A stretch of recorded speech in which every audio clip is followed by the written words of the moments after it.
everyone, and welcome to the I'll Take a Glass podcast. I'm Taylor. And I'm Preston. No matter what's in it, grab a glass and let's do life together. Welcome back. Yo. This is the last episode of season 1. It has been a fun one so far. Fun season, fun episodes that we've been super grateful to record with y'all. Before we jump into kind of what's next, why we take breaks, encouraging you to take some breaks in your life, I do have a question for you in honor of being in full-fledged football season. Mm-hmm. We've kind of had a dilemma in our house. A&M, me, Alabama, you. Your sister now goes to A&M, and I'm very grateful for that because now I feel like I'm not going to be cast out of the family. But you're a massive Alabama fan, so is everybody else in the family. Mm-hmm.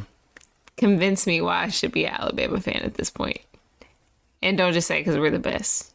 That doesn't work. Like I need you to convince me why I have to make the turn. First off, you spoke of my sister. That is the unspeakable name the day that she decided to go to A&M. We love you, Shayla. Don't say that. I mean, we have a family group chat where we send, constantly sending messages and stuff. They sent that she ordered her Aggie ring. No response from me. I'm not responding. I'm not acknowledging that nonsense. Person Scott. So, just wanted to address that to begin. I guess here's a reality. If I have to convince you to be a fan of the greatest team, really more so to be a fan of the greatest coach to ever coach the game of football, then you really shouldn't be a fan of them. I do agree. So if I have to convince you of that, if I have to convince you of the greatness, this is an awful then argument. It's okay. The proud, strong, faithful Alabama Crimson Tide community will be just fine, and we will keep on rolling. Okay, well, first of all, I do agree Nick Saban is one of the best college football coaches there is. But I wouldn't say y'all are the best team anymore. Y'all aren't the best team anymore. What would be your criteria of the best team? I think Georgia is passing y'all up, babe. Even in recruiting wise, I think y'all are getting a run. Because Alabama just had the number one. They did last year too. They did the year before, and they still didn't win a national championship. Georgia had the 2 prior to that. No, that's not true. Last year it wasn't. Oh, honey, you might need to do your research and your homework a little bit. Last year it was Alabama.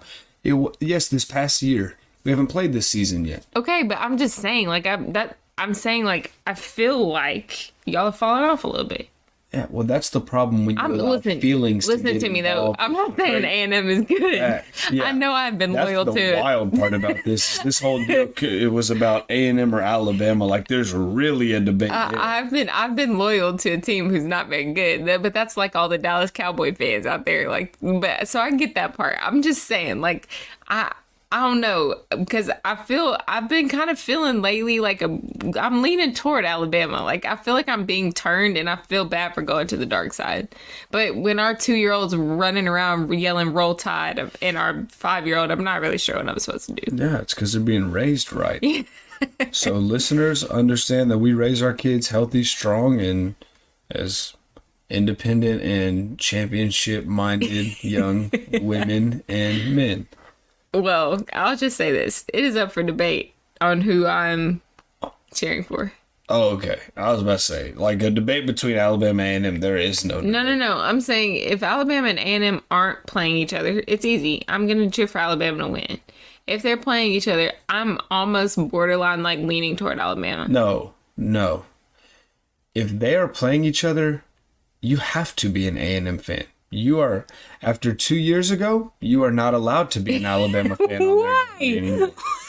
The only time you have ever, in the history of me knowing you, worn an Alabama shirt on Alabama A&M game day, Alabama might have played the worst football game I've ever seen them play and lose at A&M 2 years ago by a touchdown. And so, no, you're not allowed. Like, on game day, you're a A&M fan. Okay, he's being serious because every time, like, since, like, I'll try to put on an Alabama shirt and he will not let me. Like, I'm convinced if I did, he'd probably try to rip the shirt and then burn it so that I If you couldn't would wear have it. worn an Alabama shirt this past year, Haynes King would have completed that comeback on the corner of the end zone, front corner of the end zone to win the game. I don't know. It's up for debate. I might wear an Alabama shirt this year. No. You're dead serious too, and I can see the frustration on your face. This is getting real. Not allowed to do it. Okay, let's move on before we have some Yeah. issues. We good on this side. Okay. Well, I'm wearing an Alabama shirt this year. Okay, so let's move on. So we're gonna talk about kind of taking a break, why we take breaks, why we're encouraging other people to take breaks, and what season 2 looks like. Because, like I said, this is the last episode of season 1. So let's touch on it. Let's talk about how we take breaks and why we take breaks in certain seasons. Boom. Why we take breaks. Very easy. Because just like our hope for this podcast and every episode is it's biblical. Mm-hmm. And so Genesis 2:1, heaven and earth were finished down to the last detail. By the seventh day, God had finished his work. On the seventh day, he rested from all of his work. God blessed the seventh day. He made it a holy day because on that day, he rested from his work, all the creating God had done. This is the story of how it all started, of heaven and earth when they were created. Mm-hmm. So God finished every detail. God completed his work. The job was done. It was good. He rested. Yeah. And so, I mean, it's the same as anything for me. Like, yeah, I always fall back to, like, if this is something God does, if this is something Jesus does, then who am I to not? Mm-hmm. So if God declared a rest day, a holy day to rest because all of his work was done, it was good, down to the last detail, then who am I to say, oh, I can't rest? Mm-hmm. I'm not saying I'm God, but I want to be near him. Yeah. I want to experience him. I want to do the things that he does. And so, yeah, I think it's biblical. That's it. I think to me, it's as straightforward as it gets in terms of why do we rest? Yeah. You can't pour out unless you pour in. So we can't continue to do what we do and give what we give if we don't take the time to refill ourselves. And then that's kind of another thing too, that when I think about taking breaks and kind of what we do, we have certain boundaries that we have to set in order to, so like the first 2 years out of college, I did not take a day off, and I was exhausted and I was tired and I felt drained and I didn't feel fulfilled. And it took someone, and actually your cousin, who came to me and was like, hey, like Sabbath is biblical. Like it's not a suggestion. Yeah. Like it's something to help you. This isn't something that God necessarily needs from you, but it's something he's giving you to help you because you're exhausted. There's a reason you're not filled. There's a reason why, but I felt like I didn't have a choice because I was so used to doing stuff every day of the week. I mean, my first year out of college, I was doing a lot. Yeah. And so I think now just kind of in this season, we kind of go back to, we've got to reset because there are so many people in our lives that require so much of us that if we don't take the time to reset, then we're not going to be any good. No doubt. For us, Sundays are kind of our days off, but let's talk about that a little bit because in football season, y'all work 7 days a week. We do. So what does your Sabbath look like in football season for those who are listening who don't have 7 days off or a day off? Well, before I move into that, I would also say to anyone that sits back and would say, oh, well, like hashtag grinding, like I don't, no days off, all that stuff. Like God is so for you resting and being replenished, refilled, that your body will force you to sit down if you don't go ahead and take a seat. Yeah. I used to try, like, there was a season in my life where I worked out 7 days a week and I did not take a rest day. And I went a month, 2 months, however long it was, but then I got hurt. And so then my body said, no, you go sit down and rest for a little while. Yeah, that's good. You work 7 days a week and your job requires you to work 7 days a week. Your body, or you stay up late every single, or whatever it is, your body is going to tell you, hey, we got to sit down a little bit. And so you'll get sick, or you have to call in or whatever. Like, you're going to have to take a rest day. I promise. Yeah. And if you don't believe me, try it. Yeah. And something will sit you down to rest. So for us in football season, or for me personally in football season, it's one of those deals where it essentially is your 24 hours off is the back half of Saturday and the front half of Sunday. That's your 24 hours. And so because of that, and in theory, I work 7 days a week, what I ultimately say is when I leave the office Saturday and until I go to the office Sunday, I don't do anything work. Like, I don't come home and work on film breakdown, opponent breakdown, stuff like that. Like, if I haven't gotten it done Saturday before I leave, then I will get it done Sunday as soon as I get to the office. But I have to take time away from it, because I know for me in my profession, like, the more time that I spend with it, like, I start chasing ghosts, and there's no clarity.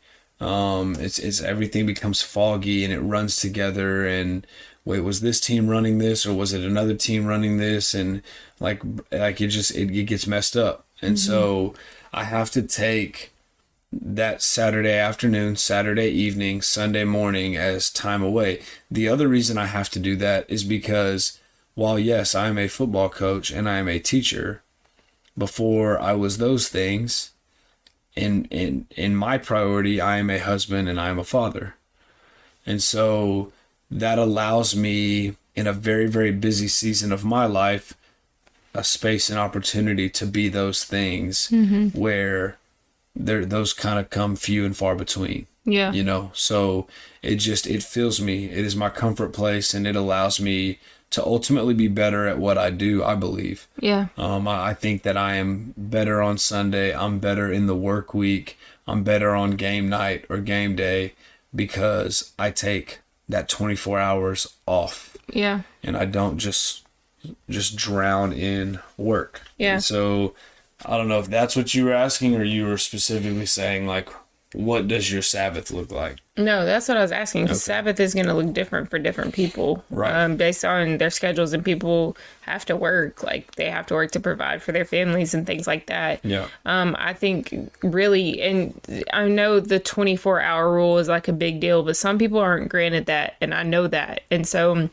For me, it's just kind of going back to what are you doing in the time that you do actually have off? Even if it's not 24 hours, if you piece it all together, if you piece your days together, what are you doing when you're home in your time off? Like, are you still spending it working? Or are you spending it investing in yourself and things that you enjoy doing and your family and things like that? Instead of, now there are going to be seasons where you kind of got to put your head down and you got to work. Like, but even in those seasons, like, I've been in those seasons in the last few years, and it has worn me out. And so I think to the point where, and I was just stressed. And so I had to come to this place of going, okay, like, while I need to be working super hard, I have to give myself a day. Like, I have to, I don't have a choice. And so, I mean, we have Saturday morning practices, but after that we have the rest of the day off and then Sundays off. And so, I kind of get that time, but I got in this habit of just working even on my days off. And so I had to get better at that because I was so stressed out, like, and it wasn't fun anymore. It took the fun and joy out of work and doing things that I actually enjoyed doing, because I was doing it because I felt like I had to, because I had to get it done. And I just was blowing past like the fun part of it. So that's another thing. Like, it can take the joy out of stuff that you actually enjoy doing. Yeah, no doubt. So let me ask you this: on your busy season is middle of October until, if you're fortunate and y'all are playing well, beginning of March. Yeah. Right? So that's your busy season. And that, yes, that includes Thanksgiving. Yes, that includes Christmas, all of that. Like, you don't actually have real time Spring off break during if those. you're lucky, like you said. Yeah. And so for your Sabbath, like this is kind of what I was saying a second ago. What do you specifically enjoy doing? What does your Sabbath look like? What is your day of rest? What does your rest time look like? Being at home. Give me a top three. Top three things you enjoy. Ready, go. Being at home, spending time with family, working out. Yeah, but okay, so what does that look like? Like what do you enjoy doing? Like just nothing. Like I literally enjoy doing nothing.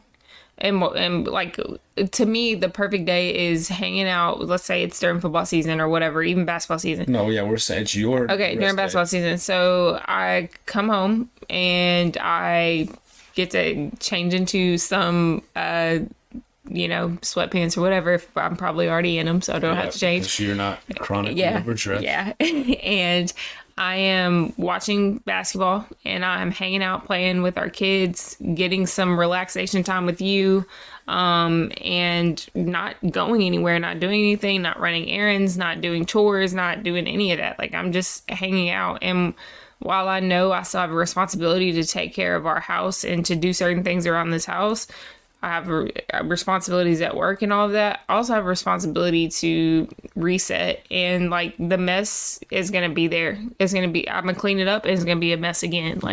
And so to me, I've not been good at this until we had our third kid. We had the third kid. I'm like, you know what? All those toys out in the hallway, they'll stay there. They'll eventually get picked up. I don't know when, but like I have the ability to walk past it now. It was not natural. I had to force myself for that to become natural, where I had to go, okay, what's more important to me right now? Picking up this mess or just hanging out and doing what I know I need to do, spending time with my family. But like literally, because I do so much, to me, a perfect day is doing nothing. Yeah. I remember I was gone. We had a game that got rescheduled. I was literally gone all day.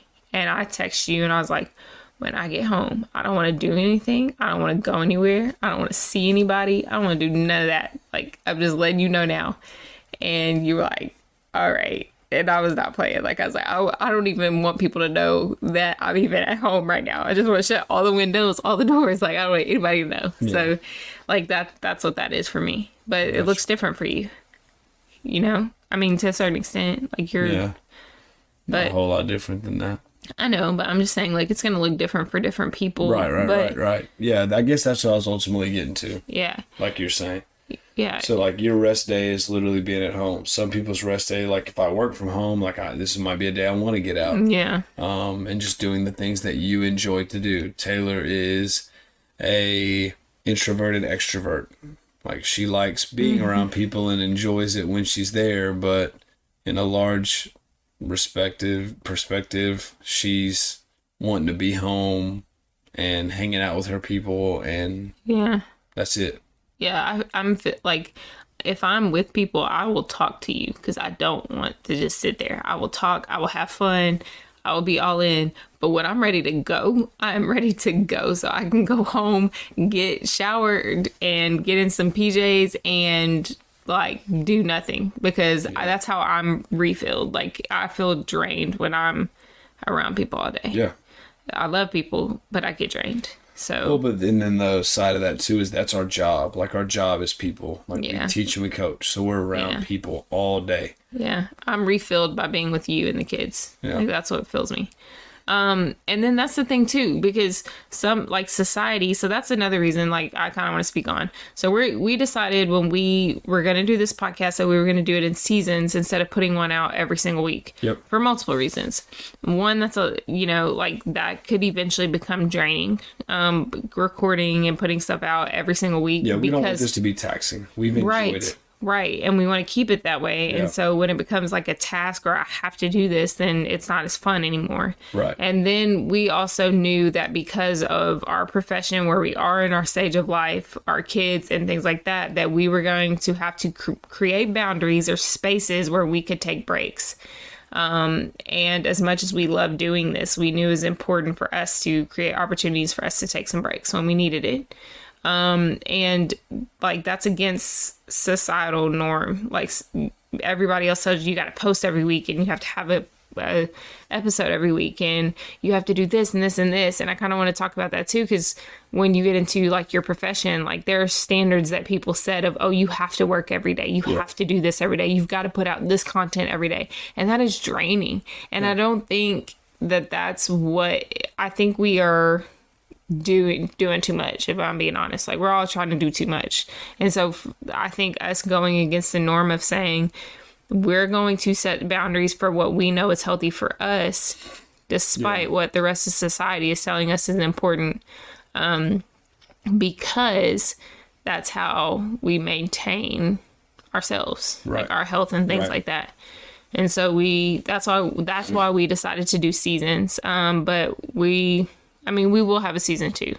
But season 1, like, we were like, okay, we've got to take a break. Not because we don't enjoy it, but because we knew in order for us to keep doing this and to find joy in it and to be filled, that we've got to take a step back. Put our best foot forward on it. Yeah. Okay, so before we end our last episode, which we are very grateful to have had this season, let's talk about what we're going to do during this break that we have. Like, what are we doing? What do you think? What's one thing you want to do?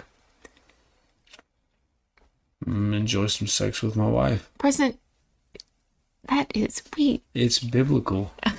Well, I know, but you don't have to share all that. Okay, let's move on. We got 3 kids. I think people know. Okay, well, I was going to say time with our family, but I guess that's kind of... Yeah, that too. Okay, we're also going to take this time to reset and gear up for next season. 1 to 10, how uncomfortable are you right now? Oh, I'm not that uncomfortable. We've been married long enough. Yeah, I'm like a 3. Okay. Yeah, we're good. That's pleasantly surprising. Yeah. Okay. No, I mean, in all seriousness, I do want to do that. But in all seriousness as well, I mean, part of the reason we're taking a break is because we're getting into our busy seasons too. Yes. And so, like, I want to be able to, in my time off, do exactly what I just was talking about earlier. I want to be able to enjoy that time off, and I want to be able to sit on the couch and have some football on in the background on Saturdays and hang out with our babies and hang out with you, and just be present and be in the now. I want to lose my phone somewhere in this house so that I don't have to worry about that and I'm not distracted. And I just want to be absorbed in all the little things because everything is so crazy and hectic and busy. Yeah. And I think that I just felt this nudge that I just feel like there's just kind of this misnomer that if you are resting, then that means you're not working hard, or that you don't give everything you've got to work because all you're doing is looking forward or anticipating rest, or that the rest period will grow and then you'll be resting more than you're working, or whatever, you know. But or that somebody's gonna pass you up, right? And to that, I would say, again, it's biblical. Like, all that God did in the time period that he did it, creating the heavens and the earth down to the last detail, like, the work was finished and he worked incredibly hard, right? And so I just think it's no different than how I'm talking about rest. I want to be present and I want to be very in the now in terms of rest when I'm at work, and when I am working, I'm going to be present and I'm going to work hard and I'm going to be prepared. It's just kind of my thought process and philosophy on that, because I just feel like that's part of the reason this idea of rest kind of gets this bad rap, you know. Yeah. And I know that there's also, just in the profession I'm in, specifically as a football coach, there's this old school, new school kind of constant debate of, oh, the new guys just don't work as hard as the old guys and all of that. And so, again, I just think that, man, I can work really, really hard in the time period that I'm at work, and I can be prepared and I can do my job well, and I can also work really, really hard in the time period that I'm resting and be with my family, and that there's nothing wrong with that. As a matter of fact, that is the appropriate way to go about life and work-life balance. Yep. Yeah, I completely agree. I was gonna say, like, be a good steward of your role, whether that's at home or at work or whatever that looks like for you. But at the same time, be a good steward of taking a break. Like, you've got to be a good steward of both, and understanding, like, to me at this point, like, I used to feel like, oh, somebody's gonna pass me up, somebody's gonna think I'm not working so hard. But at that point, it's like, no, like, it's in God's hands. Like, I'm doing what he's asked of me, so I just got to trust that he's going to push me forward, and I will excel in the way that he wants me to. And so I'm going to take a step back from that. So I think it's super important for us to focus on that. So basically, as we take this time for us and our family, and to kind of what will be a very busy season for us in our lives, we hope that you too will take a break, a much needed break, that you will take the time to invest in yourself and to reset, and to just do things that will help you take care of you so that you can take care of everyone else. So refill your cup. Season 2, we'll have a season 2. We're excited about it. It's gonna kind of be what we've done, but we're also gonna try to bring on some guests too, and I think that'll be a lot of fun too. So just watch out for season 2. If you want to keep up with us during this break, and during season 2, follow us on our social medias. We have them. It's on our website. You can go to our website. You can read the blog. You can submit questions to us. We'd love to answer them. You can DM us. You can have conversations with us. And that's kind of the whole premise of this podcast in general, is to have conversations with you, to have genuine conversations with one another. Engage. Yes, we do. And so hit us up. We would love to talk to you. Let us know who you're cheering for this football season. Let us know who your basketball team is. Like, let's just have some conversations, have some glasses with some friends. Have a glass with us. Share our. We need friends. Yeah, we do. share the episode with friends. If you haven't listened to the previous episodes, go do that. Binge listen, is that a thing? I don't know. Binge listen. I'm pretty sure I do. Okay. I for sure do. And so just take the time to connect with us. We would love to connect with you. DM us, like we mentioned. Thank you so much for your love and support this season. And we can't wait to do season 2 with you. We hope you get a break and get some much needed time for you. And we're excited for what season 2 holds. And we're just appreciative of all the new friends we've been able to make during season 1. So absolutely. Yeah. So thanks for joining us on I'll Take a Glass podcast. We will see you in season 2. Peace. That's it for our show today. Thanks for listening. Be sure to leave us a review and share this episode with a friend. Tune in next week for more fun and connection. In the meantime, don't forget to visit our website, view our blog, and connect with us on social media throughout the week. Don't forget to fill your glass this week. Share this episode with a friend and invite them to have a glass with us. We can't wait to hang out with you again. This episode is brought to you by Rambo Media. Thanks for tuning in.